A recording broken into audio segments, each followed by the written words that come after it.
some other time.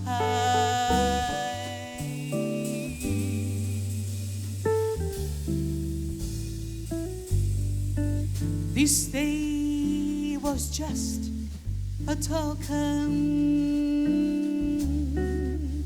Too many words are still. Welcome back to episode 2 of this venture into recording yourself. I did mention that we are a kind of dying breed, but I didn't mean it like we're getting out of fashion. I mean, more than ever, we're gonna be needed because people are trying to do things on their own, which they cannot do. And that's where we come in. The technology is catching up on us really fast. That's why you have to really learn your craft and do it like the artist is not able to do. I want to address an issue that doesn't help our case much if you... And this is not an attack on anyone, it's just the way it's not supposed to be, if I could be as frank as to say that.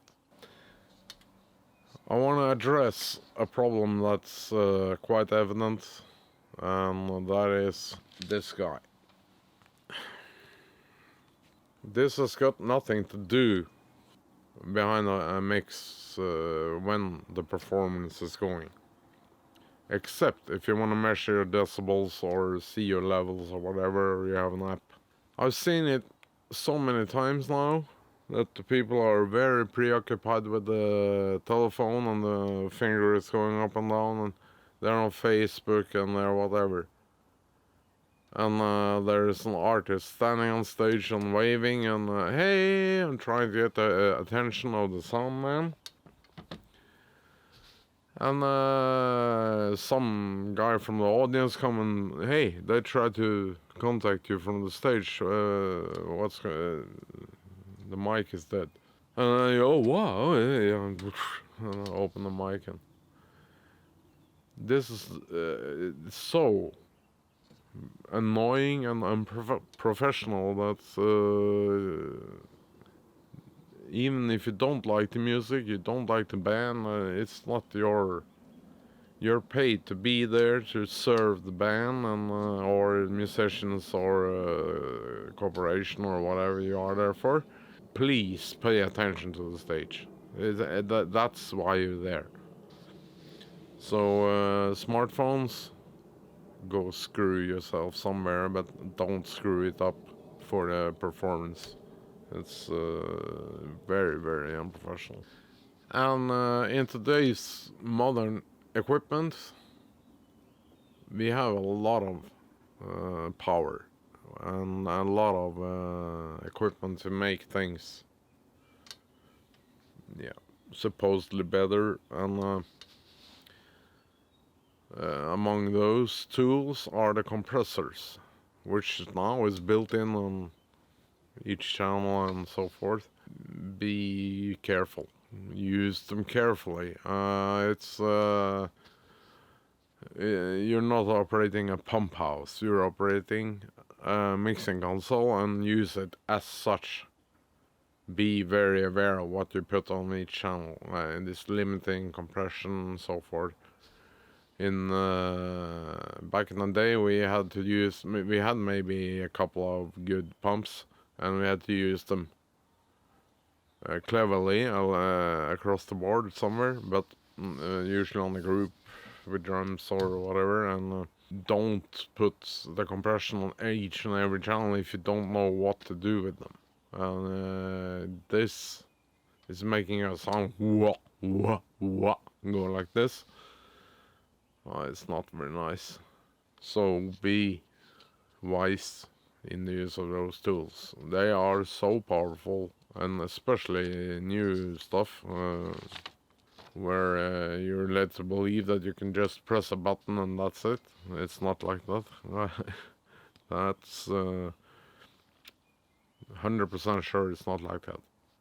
And you have another problem that occurs sometimes. That's why don't things sound in pitch here? What's the problem? Because on stage, when the singer sings, it sounds in pitch. If you have the time, check all the tuners that the guys are using. And if you have a piano, or a grand piano, or a Hammond B3, or whatever, it's fixed. There's no way of tuning this. So the tuners should always be calibrated to the fixed instrument. And if you play a horn or some kind, it's a tricky situation. Sometimes they tune the piano in 4/4/2. And 4/4/0 is what you actually want to be in most of the times. Your tuner will default to 4/4/0. But sometimes they tune the piano, for instance, at 4/4/2. Why did they do that? Yeah, because they work with a lot of horns, and the horns like to pitch it up a little bit like this. Makes it easier, especially if you have maybe a big band or things like that. Be aware of that. It doesn't happen all the time, but sometimes it does. Tell the guys that, hey, this stage, this piano, this instrument is 4/4/2. Check your tuners. So because I almost all tuners are 4/4/0. So this is a trick that can save you a lot of grief. Because if all the instruments are tuned 4/4/2, no 4/4/0. If all the instruments are tuned 4/4/0, and the piano is tuned 4/4/2, I don't think I have to tell you that it's not very much out of pitch, but it's something all the time. Especially the bass player, he's gonna struggle like hell with this. So, because then you really can hear a low end here is, wow. It's very strange. And if he plays a fretless or upright or something, he's gonna struggle to find why doesn't it pitch? The tuner said I'm in pitch, and yeah, I cannot intonate. It's not actually your job, but I can't stand it when things are out. It's a very quick job to correct, and they will be grateful if you do it. So, just check if things are out of tune. Check it.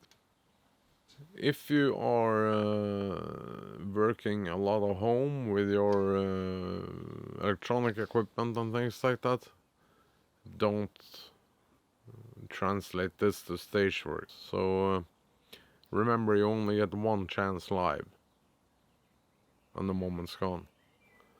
And there's another reason that you want to record your shows, is because suddenly there's a moment. There's a moment of emotion, or something's happening, or that are really important, and you want to be able to preserve it for later generations.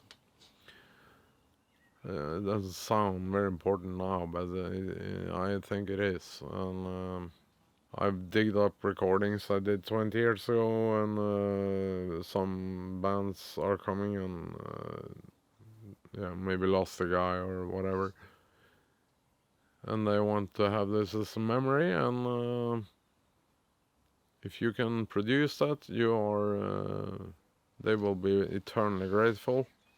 And remember, it's not for releasing.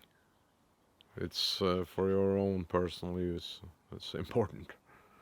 Do not put this on YouTube or internet or some strange place without asking the artist first. I used recorded examples because it's my wife's things. I have a lot of things with original artists and recording artists, and I could use that, but I didn't want to do that because, well, it's kind of self-explanatory. Do record your shows. It can be interesting for the rest of us, and there are a lot of things concerning this subject. But as I mentioned before, we have the responsibility to get as good as possible and not make ourselves out of business. Because now in this current situation, the artist is learning how to use things because of the virus and what's all going on. So now we really have to be on top of our game and learn rooms, listen to older stuff done in Capitol Studios, see if you can identify the room, done Sunset Studios, American things. Personally, I like things I've done in Abbey Road Studios, and it sounds fantastic in my ears. And see, learn. I don't care if you like the music or not. It's not important. See if you can identify the room. It will help you. If you come to a very reverb-rich room, it's not your enemy. Use it for what it's worth, and try to work with the room, not against the room. You will guarantee that problem if you try to work against the room. I guess this wraps up this video, and be careful with compression. And as usual, grab a mic, get out there and record.